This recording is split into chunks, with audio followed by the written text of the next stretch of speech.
Katherine Hudson is founder and director of award-winning luxury marquee hire company Arabian Tents, working with a dedicated events team who take pride in creating magical settings for special events.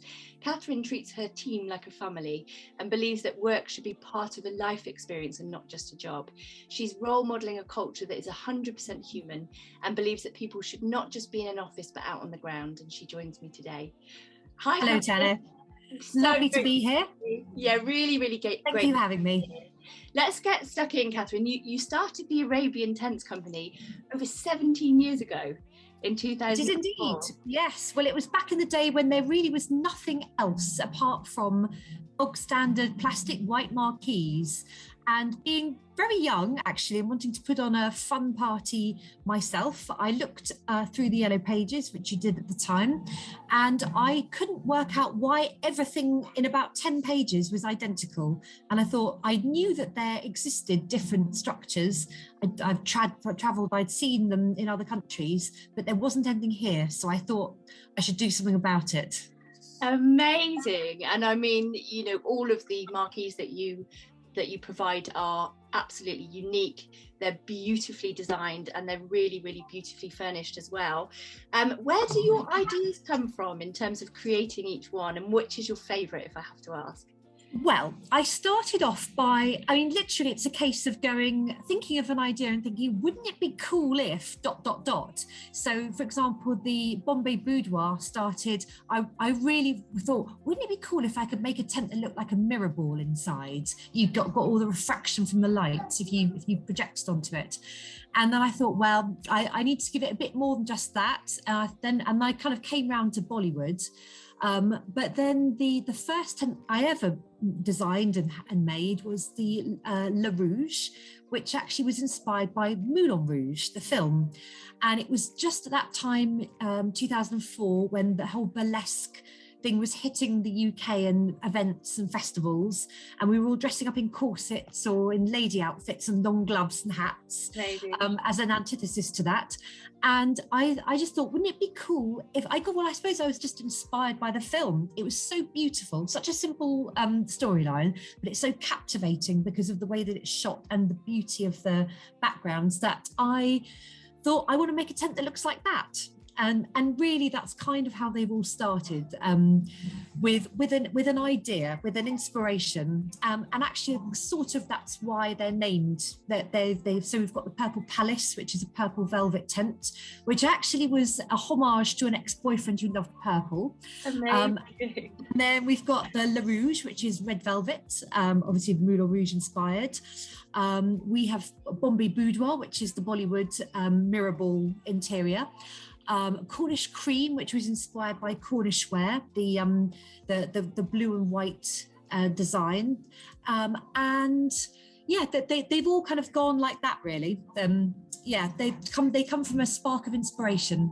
You've got such an eye, Katherine. You really have. And so, come on, which one is your favourite? If you had to pick one, which one do you love? Well, that is really tricky, actually. I have to say that's really tricky, because there's quite a few that I'm very fond of. I think probably in the pale interiors, the Raj is my favourite, because it took a lot of effort to print that tent. It was the first one I ever printed, and I did it myself with a team of block printers. It was we went wrong and had to redo bits of it, because the way you print it is you print it in triangular sections and then sew them together to create the ceiling. Wow. And we went wrong and it was wonky, so I had to go back and print it again. But it was just really fun, because I roped in one of my friends who lived in Jaipur, which is where they do a lot of block printing, and he helped me print, and actually it was just really nice doing it, really. So that's my favourite pale one. And then my favourite dark interior is probably going to have to be Bombay Boudoir, because it is such a fabulous thing to be inside. It really is incredible. Yeah. Really. I mean, they all are, but I can see why that would be one of your favourites, and love the story behind the other one as well. In addition to Arabian Tents, you've also got multiple beautiful and really completely different Airbnb accommodations that you've created at Rye Island. What made you decide to expand to Airbnb? Well, actually, I didn't really decide to expand to Airbnb at all. I just arrived, having bought my first home, realised it was a 3-bedroom house, and I love inviting my friends for parties at the weekend, and realised I need to do something about being able to accommodate them.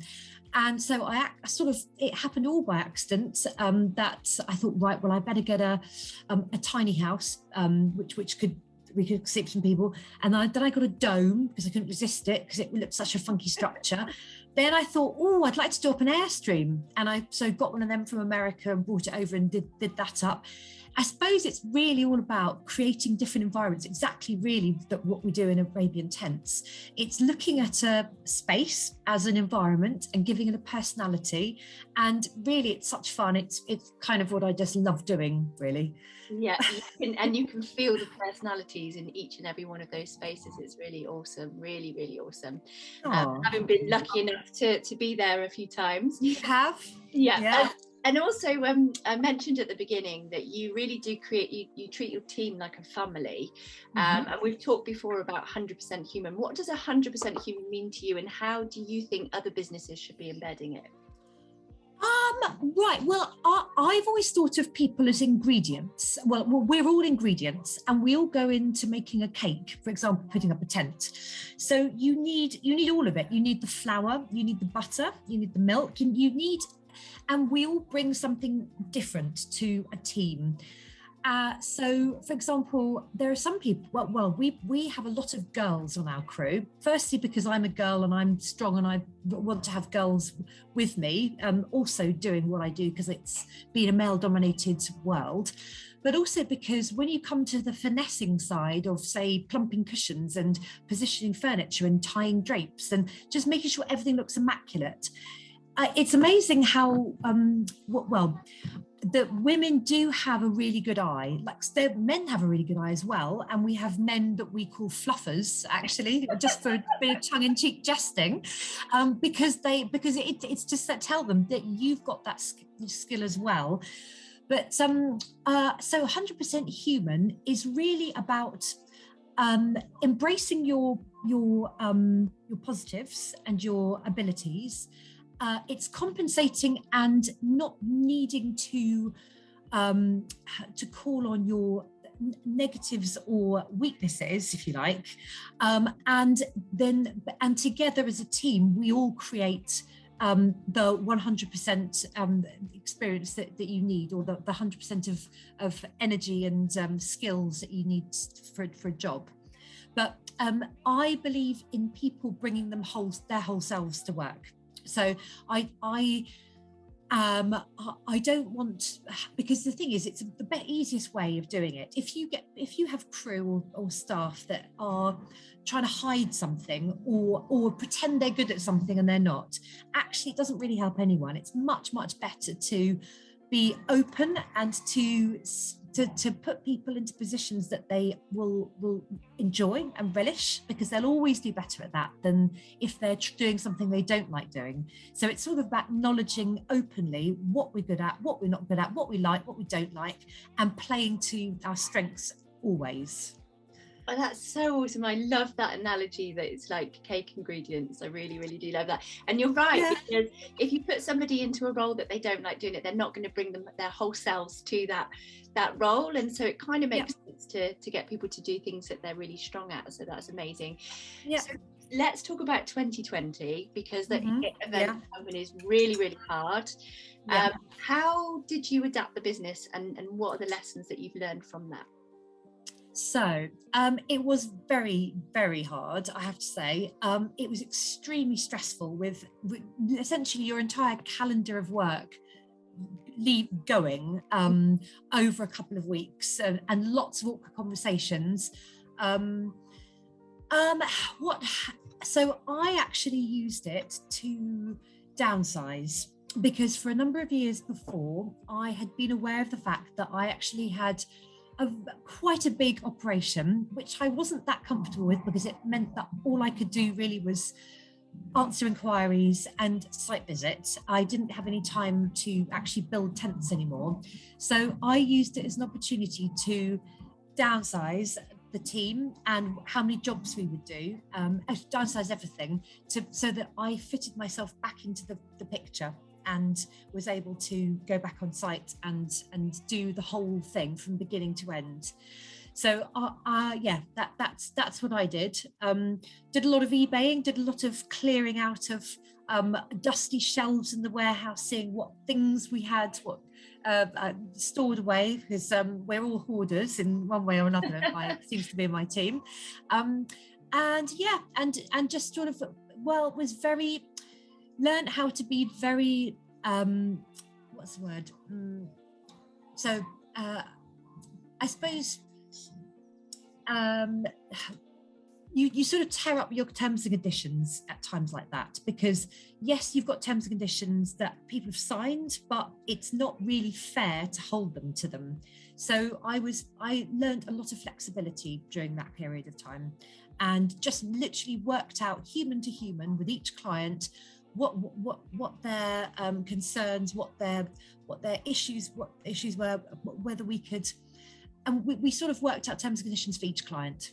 Yeah, amazing. Actually. Because, obviously everything changed in that moment. But I remember having a conversation with you just pre-COVID about the business, and you saying that you wanted to change. So I think it's really exciting that you've been able to make those changes. And so kind of, I suppose with that in mind, considering where you've taken it to now, what are the plans for the future for Arabian Tents? And also, what's your personal vision for the future? What do you want to see? Well, it's quite funny. So yes, we've been going for 17 years, and in the last 2 years we grew and grew and grew and grew, as of course we're all told to. That's what the capitalist model is, that of course you've got to do more, bigger, better, faster, stronger.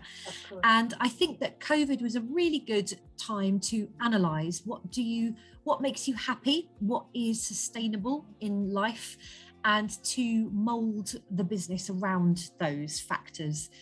It was partly to do with unsustainability, that it was getting out of control and too big.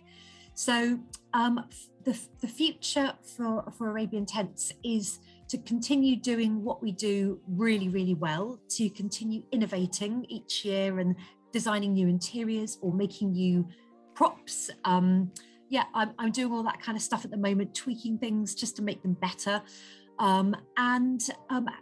Having a happy crew that enjoy working and being involved in our installations and our clients' events. Brilliant, absolutely brilliant, and lovely that you're back doing what you really are passionate about doing, which is the crafting of the tents as well, rather exactly than just trying to keep the wheels precisely. So it takes the pressure off, so I no longer have to just sell. I can now choose the interesting creative jobs that I would like to do, and then go and actually deliver them with the crew and see things be manifested, which is wonderful. That's really exciting. I can't wait to see what comes next in terms of the creations that you're putting together. Obviously we're going to share the links to Arabian Tents and any of the other links that you've got that you want to share to Airbnb and stuff as well. But it's been really amazing speaking to you, Katherine. Thanks so much for joining. Thank you, Tan. It's been wonderful speaking to you too.